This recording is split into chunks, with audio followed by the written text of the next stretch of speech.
I should have said no, the moment they told me I would be working with him, alone, for the next 30 days. I should have smiled politely, nodded, and then found a very reasonable and professional excuse to remove myself from the situation entirely. But I didn't.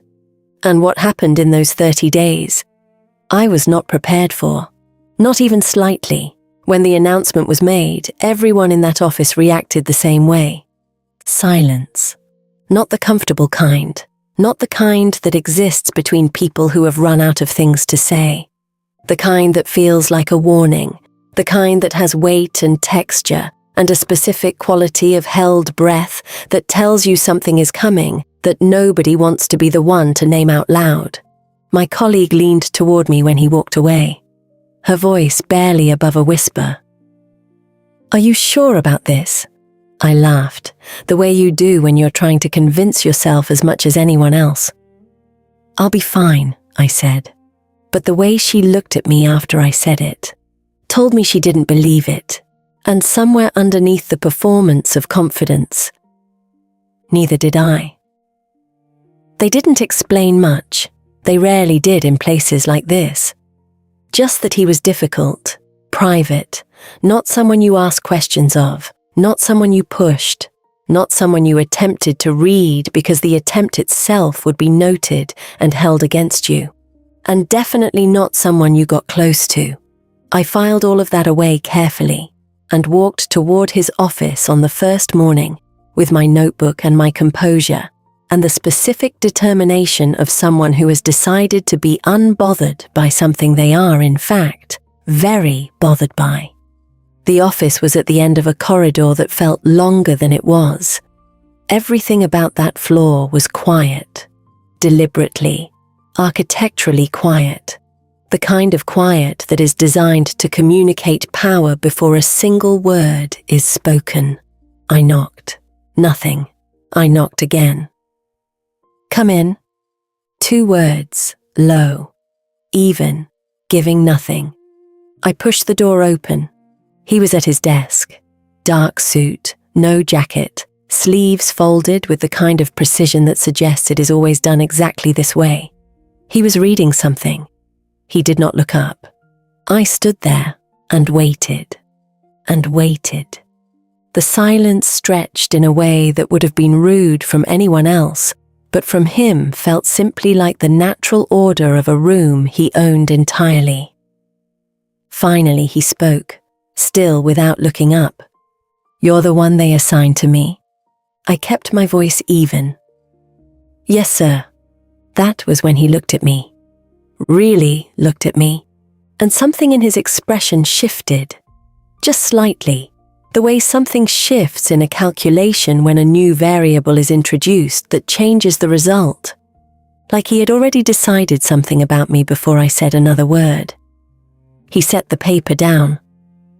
"I hope you understand something," he said, completely calm, like he was reading a weather report. "You won't last 30 days. I should have walked away then. Any reasonable person would have, but I didn't, because I didn't know yet. That the real problem wasn't surviving him. It was figuring out who he really was. Let me tell you about the company first, because context matters, and the context of this place was unlike anywhere I had worked before. Shin Holdings occupied the top 4 floors of a building that did not need to announce itself. No large signage, no elaborate lobby displays, just clean lines and controlled light, and the specific atmosphere of an organization that has been powerful long enough that it no longer needs to perform power for anyone. I had been brought in from another division, a temporary reassignment for a project that required, according to the email I received, someone with strong analytical skills, discretion, and the ability to work independently under pressure. What the email had not mentioned was him, Shin Junho, Executive Director, 36 years old, the kind of professional biography that reads like it was curated by someone who wanted to reveal the minimum necessary while communicating the maximum possible.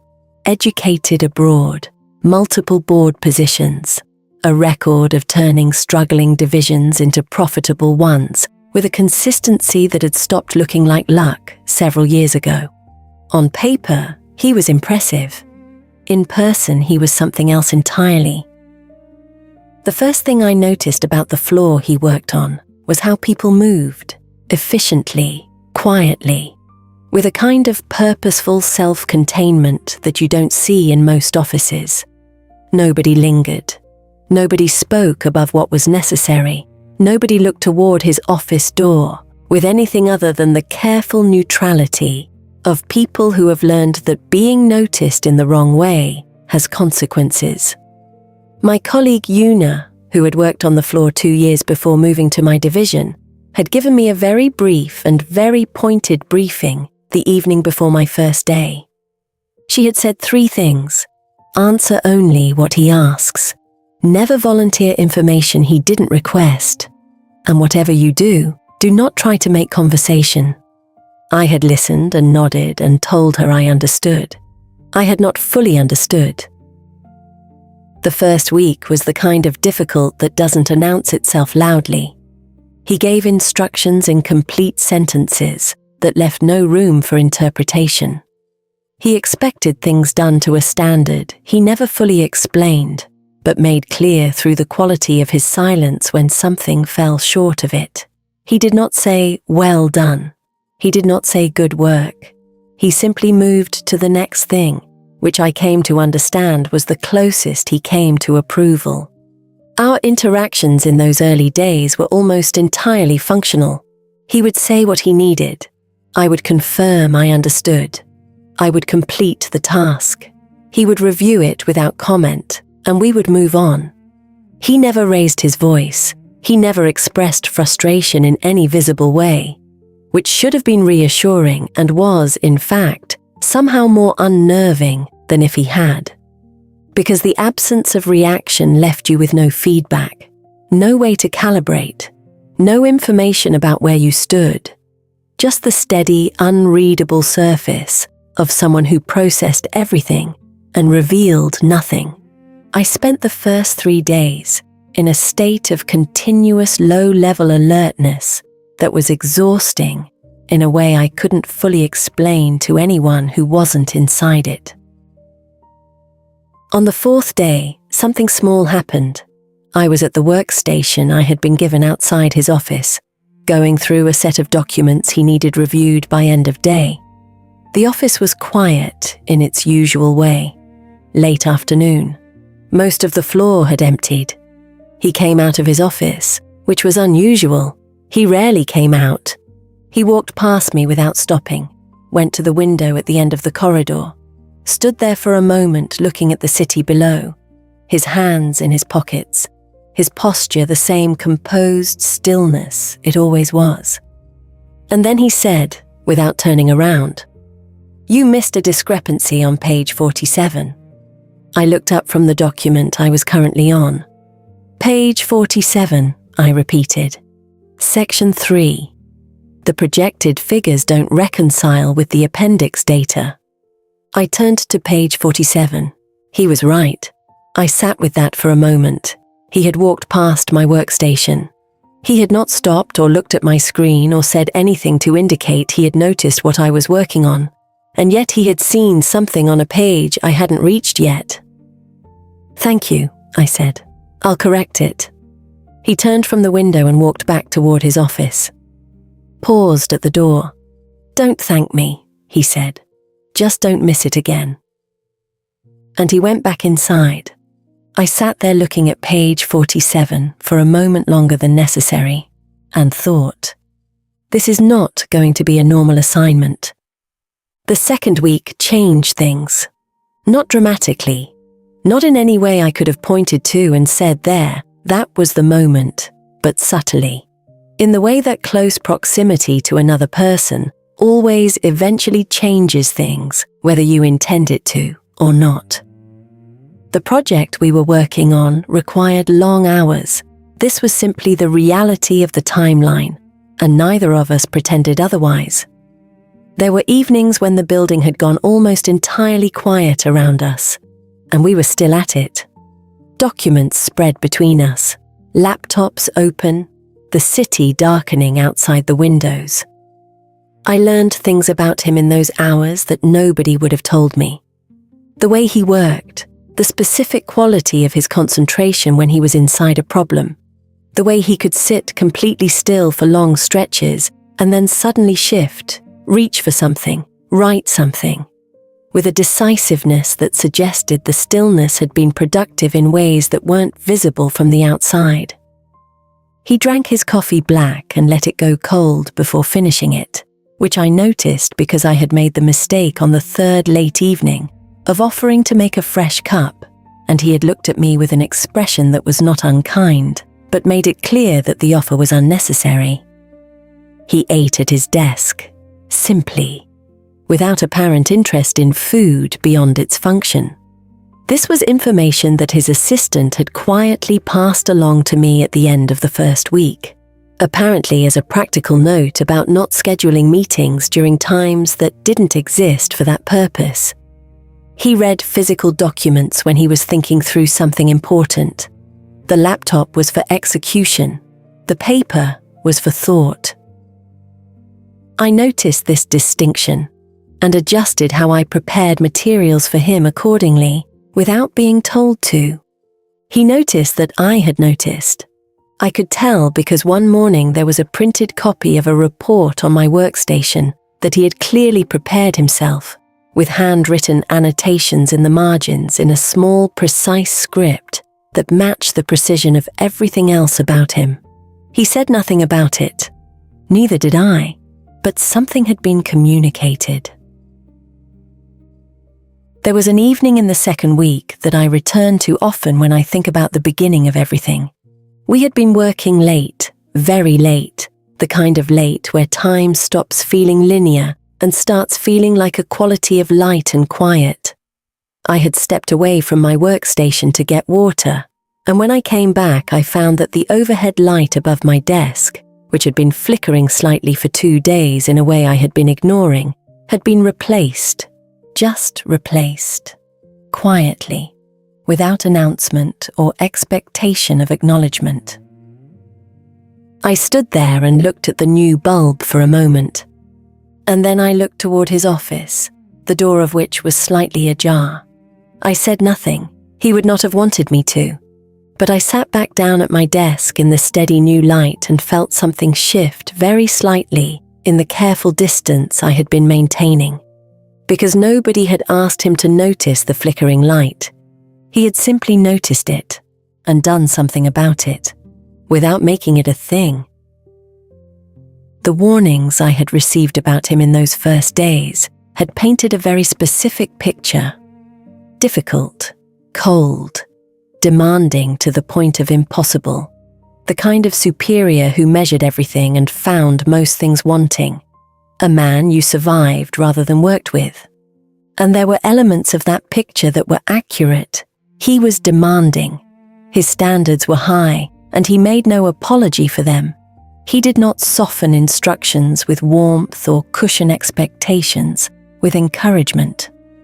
But there was something the picture had left out. He was fair, completely, consistently, almost rigorously fair. He did not ask anything of me he was not doing himself. He did not set standards he didn't hold himself to first. He did not require excellence while demonstrating anything less than it. And in the specific world of professional power, where the gap between what is demanded and what is modeled is often vast, that fairness was something I had not expected. It changed the texture of everything, not immediately, but gradually. The way a room changes when the light source moves. One evening toward the end of the second week, we were working on opposite sides of the conference table. Documents between us. The silence its usual self. Comfortable in a way I had stopped noticing, had become comfortable. A phone call came in for me. My phone buzzed on the table. I glanced at it, then back at my work, then at the phone again. He looked up. "Take it," he said. "It can wait," I said. "It's been buzzing for the third time in 20 minutes, he said. "Take it." I looked at him. "It's my mother," I said. "She worries when I work late. I'll call her back when I leave." Something happened in his expression, too brief and too controlled to read fully, but something. "You can take it here," he said, and returned to his work. I picked up the phone. I stepped slightly to the side and spoke to my mother for 4 minutes. The specific 4 minutes of reassurance that she needed, that I was fine, that I was eating, that I would be home at a reasonable hour, even though reasonable was relative. When I hung up, he was still reading. "Sorry," I said. "Don't apologize," he said, without looking up. 3 words, but the way he said them, not dismissive, not indifferent. Quiet in a way that felt like it meant something I wasn't sure how to receive. I went back to my work and sat with the feeling of it for a long time after. The 3rd week arrived differently. I noticed it first in the mornings, in the way the office no longer felt like foreign territory that required constant navigation. I moved through it with a familiarity that had accumulated without my permission. I knew where things were. I knew the rhythms of the floor.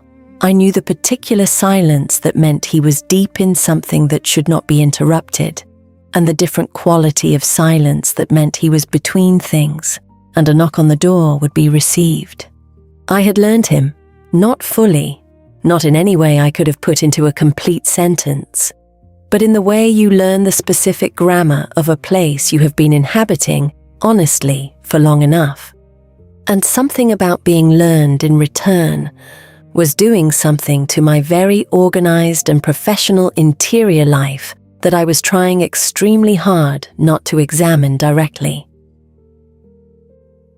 He was different in the 3rd week, or perhaps I was simply seeing differently. It is hard, even now, to be certain which it was. He spoke more, not a great deal more. He was never going to be a man of unnecessary words, but the conversations that existed between us had begun to contain more than instruction and confirmation. Small things, a comment on something I had written that went beyond its correctness into something like an observation, a question, occasionally, that had nothing to do with the work. One afternoon he asked me how long I had been in the city. I looked up from my screen. 4 years, I said. He nodded slightly. "You adjusted quickly," he said. "Most people take longer." I looked at him. "What makes you say that?" I asked. "The way you move through a room," he said, simply, like it was an obvious thing to observe. "You don't look like someone who is still figuring out where she belongs." I sat with that for a moment. "I'm not sure I ever look like that," I said carefully. Something moved in his expression. "No," he said. "I don't think you do." And he returned to his work, and I returned to mine. And the words sat between us in the comfortable silence, like something that had been placed there deliberately and left for the other person to decide what to do with. There was a conversation I think about more than any other from that week. It was late. The floor was empty. We had been working in a focused quiet for hours, and I had reached the specific point of mental saturation where the words on the page stopped processing correctly. I set my pen down. "You don't talk much," I said. It came out before I had decided to say it. Not rudely, just honestly. The kind of observation that emerges when you have been in close proximity to someone long enough that the filters loosen slightly. He didn't look up immediately. Then, "I say what matters," he said. I looked at him. "And everything else?" He set his own pen down then, looked at me with that direct, considered gaze. "Everything else is noise," he said. "Most conversations are people filling space. I don't find empty space uncomfortable." I thought about that.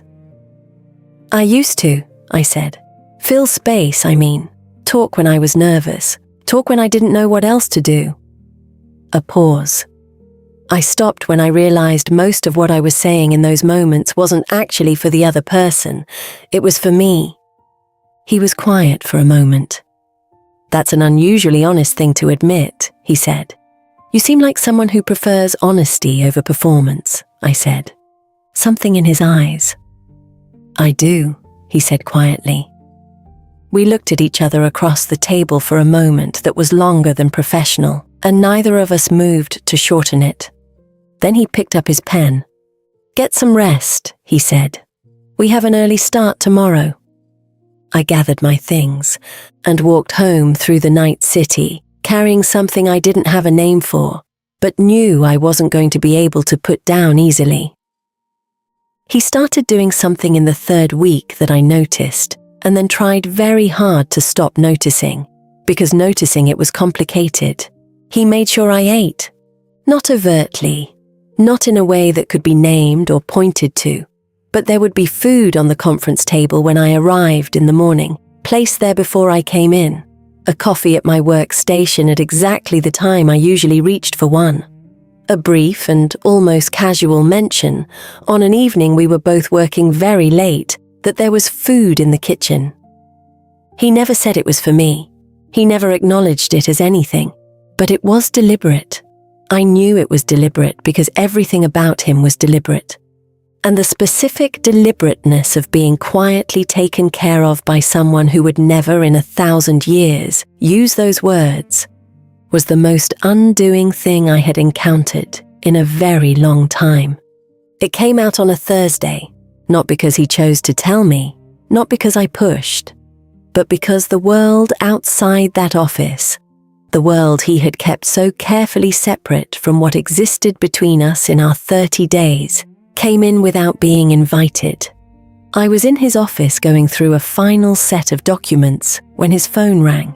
He answered, and the conversation that followed was brief and sharp, and in Korean, which I didn't speak well enough to follow fully.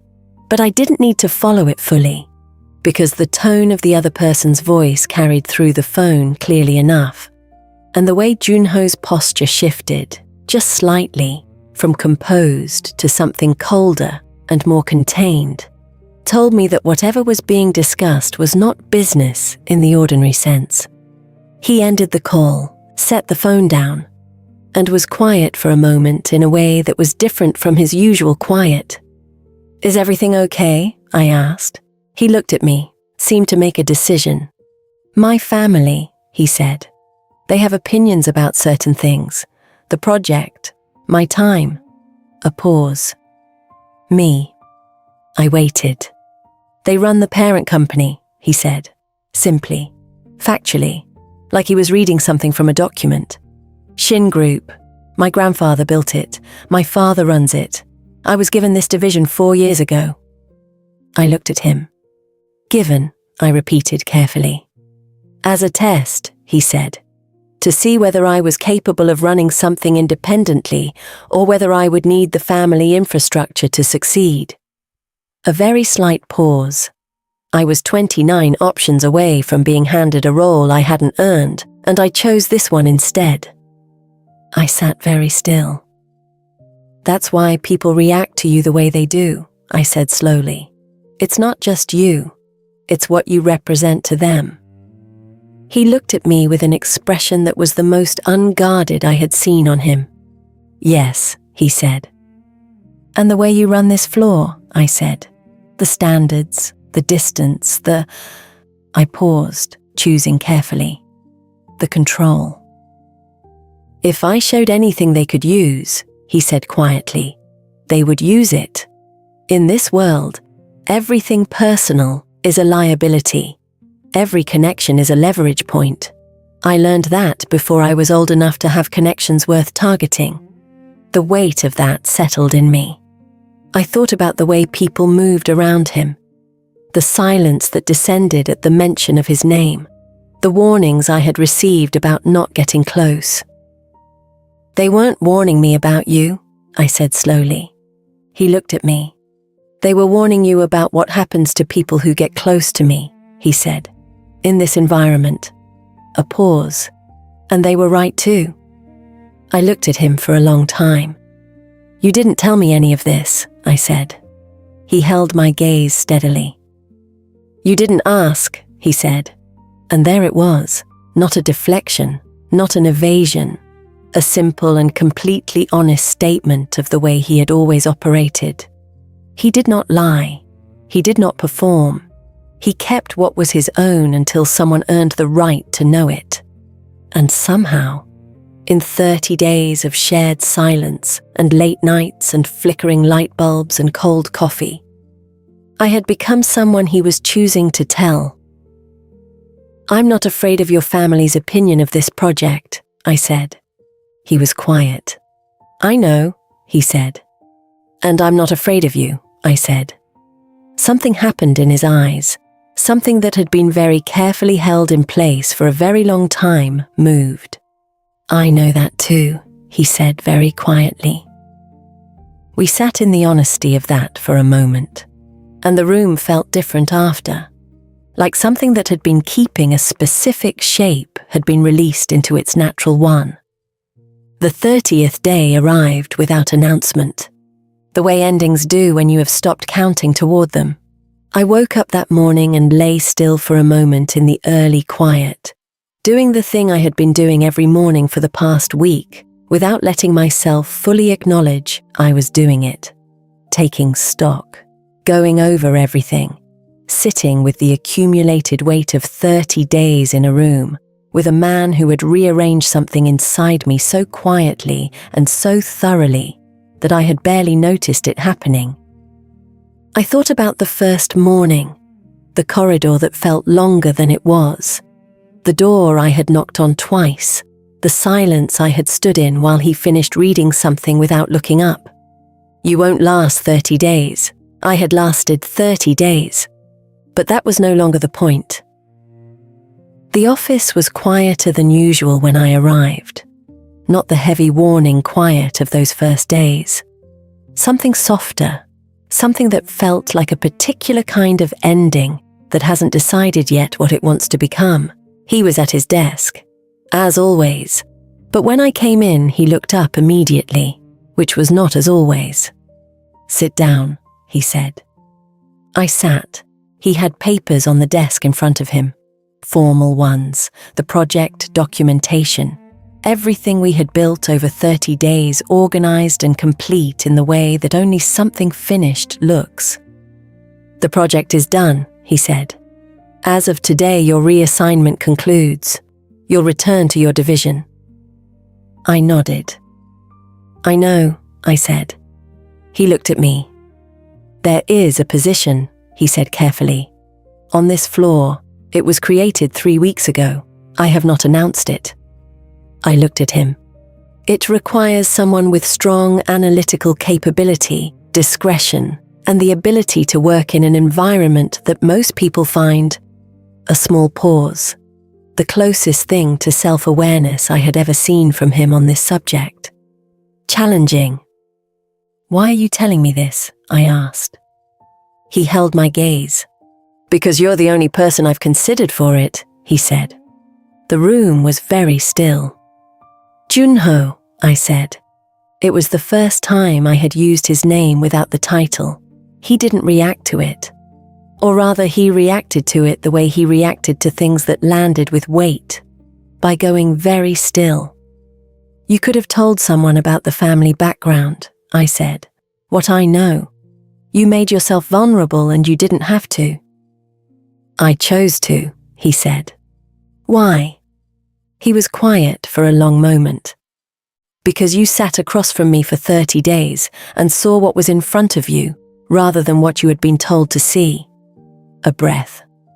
"That is rarer than you might think." I looked at this man. This controlled, private, careful man who had replaced a flickering light bulb without saying a word and made sure I ate on late evenings and spoken more honestly to me in the last week than most people manage in years. "You don't have to stay," he said quietly. The sentence landed with all its weight. Not just about the job. Both of us knew it was not just about the job. I looked at my hands, then at the window, then at him. I know, I said. He waited. The first day, I said slowly, you told me I wouldn't last 30 days. I remember, he said. I think what you actually meant, I said, was that most people don't last, because most people can't stay in that much quiet without filling it with the wrong things. I paused. I'm not most people. Something in his expression. No, he said. You're not. I'm not staying because of the position, I said. He held my gaze. I know, he said. And I'm not staying because I think I can fix anything or change anything or make your world easier to live in, I said. I'm staying because 30 days in that quiet with you was the most honest I have felt in a professional space in my entire career, and because the person I met in that room is someone I want to know more of. He was completely still. That's a significant thing to say, he said quietly. I know, I said. You seem like someone who prefers significant things to comfortable ones. The corner of his mouth moved, just slightly, in that way it had. I do, he said. We sat in the honesty of that, in the quiet that had been our language for 30 days, and had somehow, without either of us naming it, become something we had built together. He reached across the desk, not dramatically, not with urgency, just extended his hand. An offer, a question, a choice given completely. I looked at it, and I placed my hand in his. I thought the hardest part would be surviving him. 30 days with a man the entire office was afraid of, with a silence so heavy it had its own atmosphere, with a standard so high it left no room for anything less than your absolute best. I had survived it. But survival was not what those 30 days had been. They had been something else entirely, something that built itself quietly in the space between instructions and confirmations, and late evenings and shared documents, and a flickering light bulb replaced without ceremony, and 4 minutes on the phone with my mother, and the specific feeling of being seen by someone who did not see most people. Something that had no name on the first day, and a very clear name by the 30th.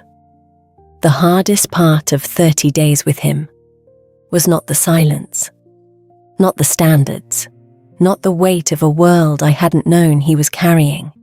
The hardest part was realizing on the 30th day that I didn't want to leave, that the quiet office and the cold coffee and the precise handwriting in the margins and the man who said what mattered and left everything else as silence had become somewhere I wanted to be, not because I had to be, but because somewhere in 30 days of honesty, it had become mine, and so had he. If you have ever found something real in a place you didn't expect to find anything, if you have ever sat in a silence with someone and felt for the first time that the silence was enough, if you have ever met a person who made you want to stay without ever asking you to, then maybe you understand that some stories don't announce themselves. Some stories build in the margins, in the small moments, in the quiet that has weight, and the words that are chosen carefully, and the light bulbs that get replaced without any need for it to be mentioned. Some stories are 30 days that become everything. Thank you for being here, for listening all the way through. If this story sat somewhere in you, if it reminded you of a feeling you recognize but haven't named yet, subscribe. Because there are more stories like this one.